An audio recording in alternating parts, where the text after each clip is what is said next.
ఈ పత్తి దేవుడికి ఒత్తులు చేసే పత్తి అండి. ఇది పగిడి పత్తి అంటారు. చూడండి, మొగ్గలున్నాయి, చాలా మొగ్గలున్నాయి. ఇది దేవుడికి వాడతారు. ఈ పత్తిని దేవుడికి వాడతారు. ఇది పగిడి పత్తి అంటారు.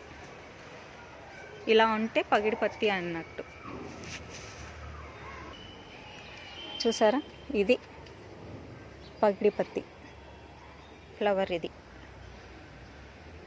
పత్తి పువ్వు, ఇదిగోండి మొగ్గలు. ఇది ఇంకో మొక్క, పగిడి పత్తి మొక్క.